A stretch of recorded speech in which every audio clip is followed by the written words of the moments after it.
to the second talk in this session.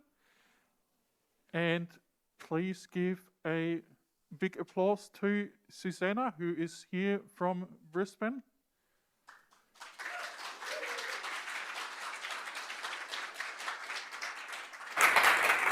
And they're going to give us a great talk about developer-friendly jobs across time zones.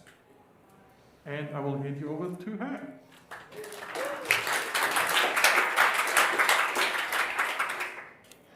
Hi, I'm Suzannah, and I work at Kraken Tech as a senior software engineer. Rather than being product-focused or client-focused, my role within the Developer Foundations team at Kraken is a lot more about developer enablement. Today, I'm going to be talking about the Housekeeping Framework, our internal solution for solving a need that our developers were increasingly running into, being able to run jobs across many environments across a variety of time zones. The solution has a lot of moving parts and features, but in this talk, I will be focusing more on how it was developed than the what. Kraken Tech's main product is software for utility providers that allow them to handle all the data related to a customer in one place.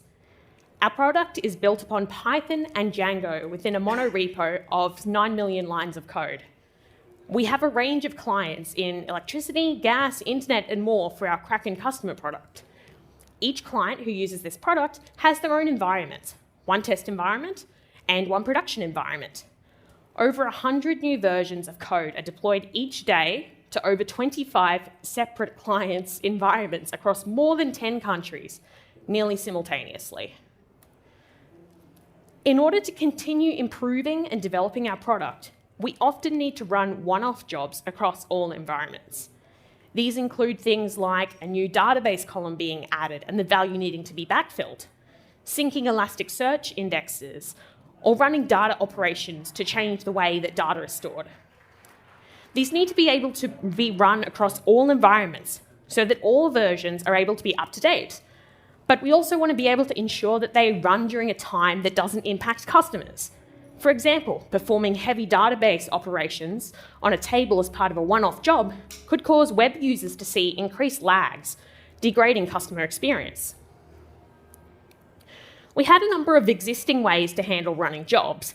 However, these either required manual work in order to get it to run across all environments, or didn't provide enough control to dictate when they were run. Firstly, Kraken has tools that are built upon Django management commands. Temp jobs are one-off management commands that should be deleted once they are no longer needed. These are run by logging into our Kraken web portal for the desired environment and clicking Run. We get full control over when a temp job is run. However, if we want to run it across all environments, we need to have someone log into each individual environment's web portal. Developers generally don't have access to every environment, and even when they do, it is far from scalable to manually log into 25 plus different environments in order to run a job across all of these. We also have what we refer to as cron jobs built upon these management commands. These are management commands that are run via a specified cron schedule instead. The schedule is specified with the deployment files for the appropriate environment. If we want to run a cron job in multiple environments, we need to go to the deployment file for each environment and add a schedule for it. The cron job will continue running along the schedule until it's deleted for those same environments. As of writing this talk, our jobs are only able to be specified in UTC. This can present some issues when there are tens of countries worth of time zones. The other way these one-off jobs could be run was via Django database migrations. Django migrations are applied automatically to all environments as part of our CI/CD system. However, these are only intended for applying database schema changes. We do not deploy the next version of our code to environments until they have had all of these Django migrations apply. Long-running database migrations block our deployment process. Thus, using migrations to perform long-running jobs is not quite suitable. Additionally, we don't have separate or extensive tests for our database migrations, given that they are ordinarily supposed to be used for simple database operations. These solutions can theoretically be used to run one-off jobs across all environments. However, they either require manual work or don't give us the control to when or how they run. We wanted something that would be able to meet this full set of abilities. With that in mind, we wanted something that would meet the following requirements. It would be scalable across multiple environments. You'd only need to touch one spot in the code in order to allow it to be run everywhere. It could be, we want it to be set to run within a certain schedule or conditions. We don't want it to block deployments necessarily and have the ability to schedule it in a less busy period so it doesn't impact customers. And we want it to automatically run as many times as it needs to without the need to manually run it or to turn it off when it's finished. Our solution was to develop the Housekeeping Framework. This is a simple example of a housekeeping job that has been run in our test and production environments. We have the name of our job, example job. An expiry date here is set to the 2nd of August. We have the windows of hours that the job is allowed to be run in, specified as a schedule on the housekeeping job. This is a little bit cut off screen, but there is a start and an end date time specified. We have the function run, where users will fill in what they actually want their job to do and return a job output object from. This would have things like whether their job actually succeeded, any useful output, and if the job should have any additional runs. The should run function is where any extra checks or requirements are run. This is where checking a feature flag would go if using one. This is a simple example, so we just have return true. The main concept is that a user writes the job they want to run, specifying what it should do, when it's allowed to run, and any additional checks, but the framework handles running it across all environments once those checks are satisfied. The idea was that writing a housekeeping job should feel very similar to writing a Django management command, inherit from a class, and fill in the gaps. Running the housekeeping jobs themselves are handled by the Housekeeping Framework. In terms of structure, we have a cron job. Remember, our cron jobs are management commands on an automated schedule that runs every few minutes. This cron job looks for any housekeeping jobs that are available within the code. Then for each job, it determines whether that job is allowed to run. We have checks to include whether the current time is within the job schedule, whether the job is past its expiry date, or whether the output of the should run function returns true. If the job's allowed to run, it is queued and a task is spun up to run the code for the housekeeping job. Otherwise, an appropriate status is set, and depending on its status, may be checked again on the next cron job run. Given the work that goes into developing a new framework, we wanted to ensure that the Housekeeping Framework would not only do what it sets out to do, but do it in such a way that is easy to understand, easy to develop for, and easy to use. Being easy to understand builds confidence in the framework for users, developers, and reviewers. Being easy to develop for is important for not only standing up the framework in a timely manner, but also for allowing it to continue to be supported and extended. Lastly, and most importantly, being easy to use encourages adoption of the framework in the first place. Being easier to use while also being more powerful than existing approaches is one of the main pulls we wanted to have for writing a job using the Housekeeping Framework in the first place. Kraken is a rapidly growing company with many developers working on many separate features. As the needs of our developers have grown and evolved, there have been a number of frameworks created in the past in order to assist developer productivity. Some of these have been well adopted, while others haven't necessarily been utilised that much. Something keenly in mind was how to avoid making yet another framework that wasn't used. Since becoming available internally in February 2025, we have had 95 uniquely named housekeeping jobs that have been written. Of these, we have had 54,000 individual runs of these in production environments. We also, including test and prod, it's been 222,000. These numbers are very big, but there has been some variation based on how people have written their jobs and how many times an individual one has been run. People are using this framework in order to run their jobs, and as we scale the number of clients and environments we have, this is only looking to grow. The low friction to getting started with writing and running these jobs across all environments has contributed to its success. which I will be looking to share a few things that I think were helpful with this. In this talk, I'm going to illustrate some of the approaches that were taken during development and design in order to bring the housekeeping framework to life with developer friendliness at the forefront. I will share some of the ways in which the housekeeping framework was able to become easy to understand, easy to develop for, and easy to use. This will be from the perspective of the framework implementation, unless otherwise expressed, will not necessarily be what the average user is seeing. Ways in which we did this included through the usage of state diagrams to break down how the framework should work, considerations around separating interface from inheritance, and balancing the ideas of inheritance and composition. Interface and implementation, that's okay. I'll also briefly mention observability and documentation. Unpacking how the housekeeping framework should work in terms of state was one way in which the framework was made easier to understand. Earlier, I mentioned that the housekeeping framework has a cron job that finds the jobs that need to be queued, runs checks, then queues them if they pass those checks. As part of the housekeeping framework, each job that's created has a status, which is stored in a database table. The status of a housekeeping job is the main way in which the framework is able to keep track of it and knows what steps are allowed to be done next. When a housekeeping job is detected by our running cron job for the first time, an entry in this database table corresponding to the job is created. This status is updated as the job passes through each stage of the housekeeping framework.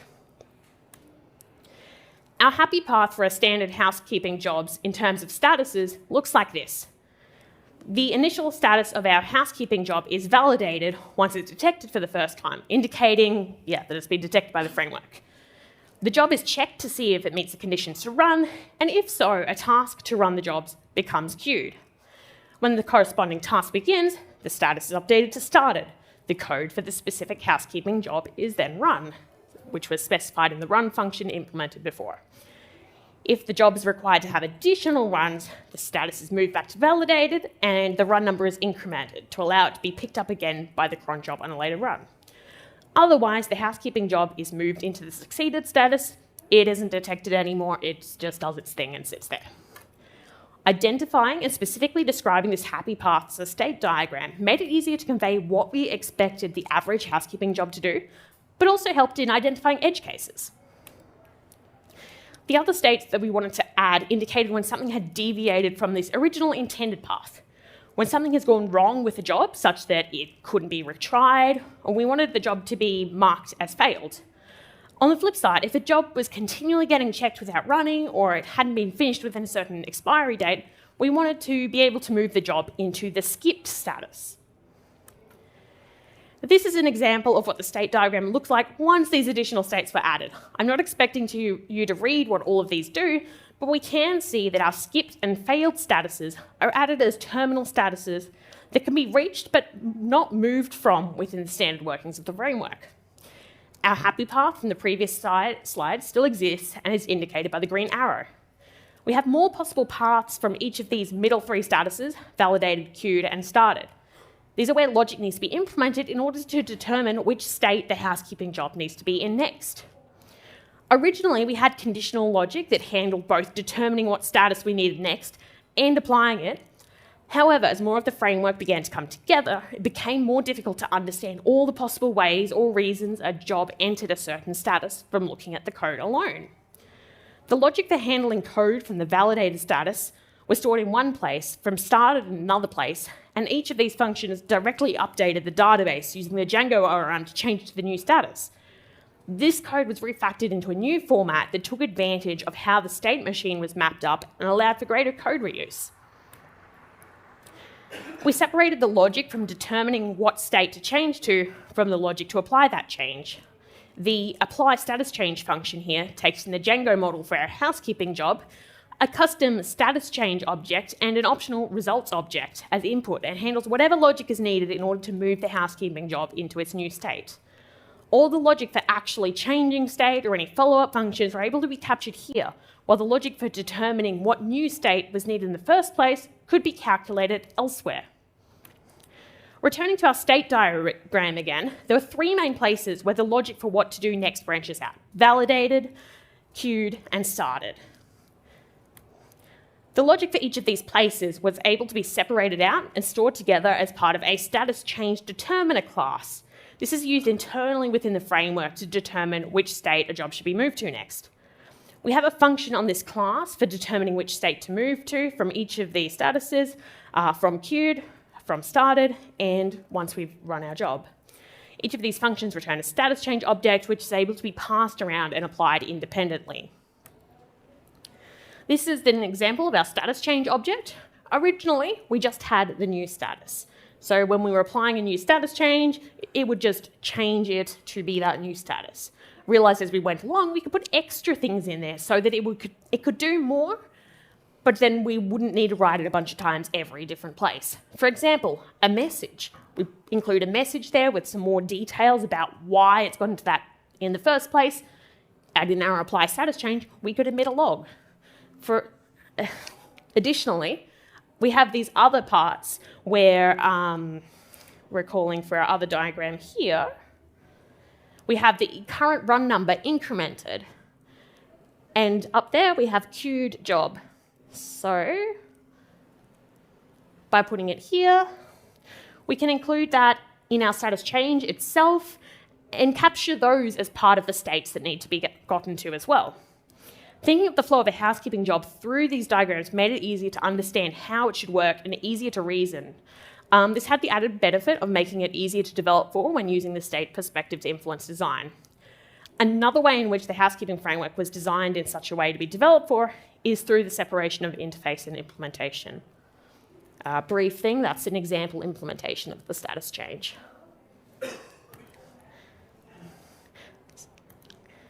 So one form of interface that's available within Python are protocols. These are used extensively within the housekeeping framework implementation to specify an interface without needing to define its implementation at the same time. A Python protocol specifies the methods and attributes an object must have in order to be considered a certain type. An object is considered to implement that protocol via duck typing. If it meets the criteria of that protocol, it's an instance of that protocol. It doesn't need to be told this via inheritance. Similarly to abstract-based classes, I'll be discussing that later in this talk, a protocol allows the shape of an object to be specified without requiring it to be implemented yet. If an object that does not meet this protocol is passed somewhere, this is able to raise an error during static type checking. Kraken uses static type checking and annotations across our code base using MyPy. If part of the code attempts to access something that shouldn't exist on that type, an error is raised. This has been an important part of ensuring the reliability of our code. Shown on screen is the example of the protocol used to specify the shape of the housekeeping job. This is how the framework sees the concept of a general housekeeping job, which we call job runner here. It has the same properties and methods on it as the example job I showed earlier. This protocol was specified early on during development in order to allow flexibility of implementation. We could write the logic for how the framework discovered and handled the jobs without necessarily coupling it to a certain implementation, which we hadn't decided on at the time. We also use protocols to specify the interface for other classes within the housekeeping framework. The status change determiner I showed before uses the protocol job run check to assist in determining whether a job is ready to be queued or run. Initially, the checks that needed to pass in order for a job to be run was hard-coded within the functions themselves. There was duplicated logic between the checking to queue and the checking to run functions. And if something changed in how a failing check would update the status, there were multiple parts of the code that needed to be updated. These checks were later abstracted into a protocol, job run check, which allowed each of the required checks to be specified as a class. The checks that were required all met this protocol and could be reused and passed in interchangeably, specifying the strategy for checks that were required. In order to be considered an instance of this protocol, the class needed to have a run method, which took in the job runner protocol, timestamp, and the current status, and a property which allows the status the job should be changed to be returned. This allowed us to simplify the logic to run checks into a for loop that would return the first failed check, allowing us to use the status change that was required from that check. This is an example of the checks passed in. They're specified in a declarative manner that is easily readable to anyone modifying or looking after the framework in the future. We can tell that we care if it's expired or not, whether that returns true, whether the schedule is valid, and that it's within a schedule. Another protocol that was created was one in order to queue the jobs. This was created as a protocol for two main reasons. The first was that it allowed us to develop and test components separately. One part of the framework only cared that the jobs were queued, not how, so specifying that something fit the job queuer protocol would run was all that was needed at that stage. The other reason that we used protocols was that we wanted to have a way to be able to run jobs locally in addition to in test or production environments.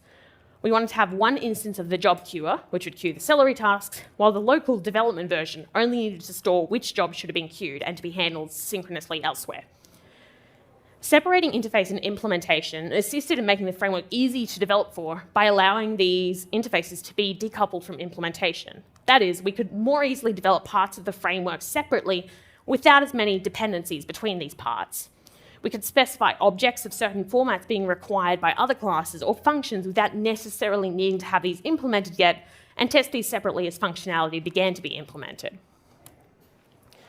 Protocols were useful from the perspective of someone wanting to develop or extend the framework itself. However, in and of themselves, they weren't enough for making the framework easy to use.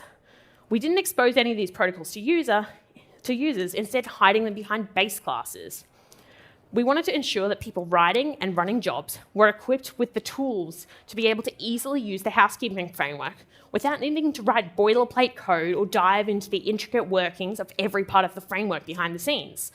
This was done through a mixture of inheritance via the usage of base classes, composing helper functions provided by the framework, and general developer experience considerations. The protocol specified before for the job runner holds the required attributes and methods needed for a job. However, this was not ideal when asking users to develop their own jobs. Protocols are only able to be used during static type checking. However, because our jobs are registered at runtime, we couldn't use the job register protocol to ensure they have the required methods and attributes. We created abstract base classes for the housekeeping jobs in addition to the protocol shown before in order to make it easier to develop a new housekeeping job from the user's perspective. This is our example from earlier. The base class has the properties and methods required, already specified as abstract methods. In order to write their own housekeeping job, a user can inherit from one of the base classes and only needs to fill in these abstract methods in order to have a working implementation. This is the base class itself.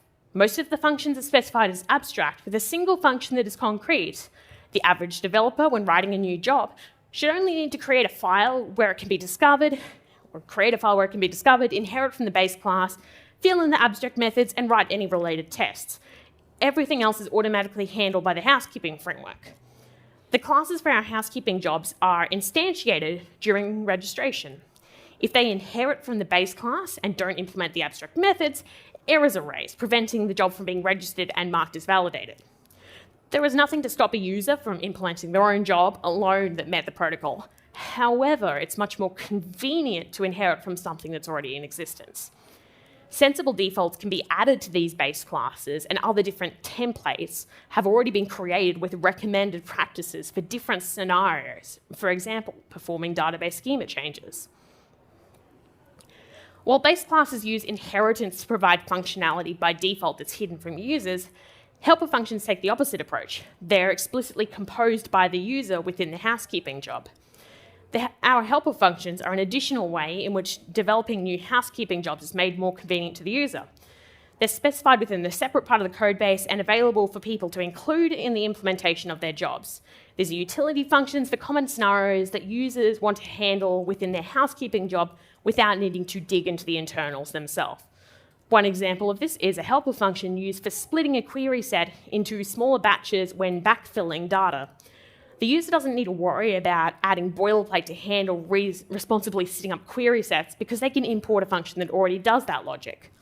Users are free to add their own helper functions for other code paths without needing to be concerned about affecting other parts of the housekeeping framework. They're separate and complementary to the main mechanisms and logic that run the jobs.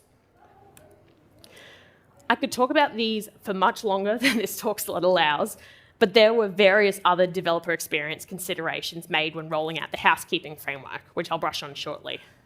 Firstly, we had documentation. Some of the sequence and state diagrams made during development were directly lifted into the start of the documentation.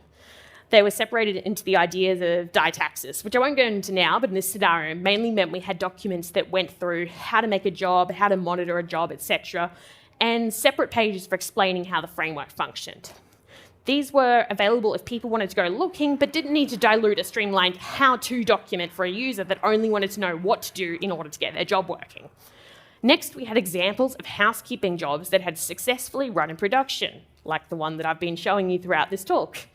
These were for testing the framework, but have also been kept around to show an example of what an actual housekeeping job looks like.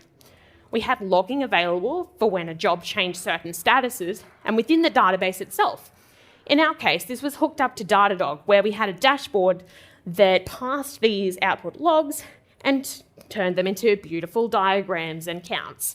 The status itself could still be queried from that database we showed before. However, with logging and dashboards available, this wasn't necessarily needed anymore. The image on this slide here shows a real screenshot from yesterday from part of our dashboard over a month-long period. We've had 987 logged runs of the housekeeping jobs across this month for all environments. The data behind these are from events emitted from our celery tasks when the individual tasks finish, and an event that's fired to say a job is completed when it's moved into the succeeded state from our apply status change before. We can see that this is getting a lot of usage. The developer experience has made it easy to get started, write and monitor a job written with the housekeeping job from end to end, which has translated to people using it. Summarising what we've talked about, the original problem that we wanted to solve was to be able to run jobs automatically across all clients within a certain specified time window with only as many runs as were needed. The existing solutions, cron jobs, managements, and migrations were only able to satisfy some of these requirements. The housekeeping framework was designed to be able to not only meet all of these requirements, but to also do so in a way that was easy to understand, easy to develop for, and easy to use. Some of the techniques that we used in order to do this included state diagrams, protocols, abstract-based classes, and composable helper functions. Documentation, working examples, and appropriate logging also contributed to successful adoption of the framework. We're not only able to meet these requirements, though. Due to the modular and extensible nature of the framework, we're also able to extend the framework with additional features. This year, the housekeeping framework has been extended in order to be able to be used for asynchronous schema changes. This means that we can use the housekeeping framework to modify the database schema by adding an index concurrently without holding up deployments. The other new feature is to track and spin off celery tasks. We're continuing to find new use cases for the housekeeping framework, and design decisions made during implementation has been a large part in allowing this. There are many things that have been picked up along the way. This is a summary of them, but all in all, we are happy with how this turned out. We were not only able to implement this framework, which met a specific need, but to do it in a way that allowed it to be easy to developer-friendly along the whole way. I'm happy to answer any questions while I'm around PyCon today. Thank you for listening.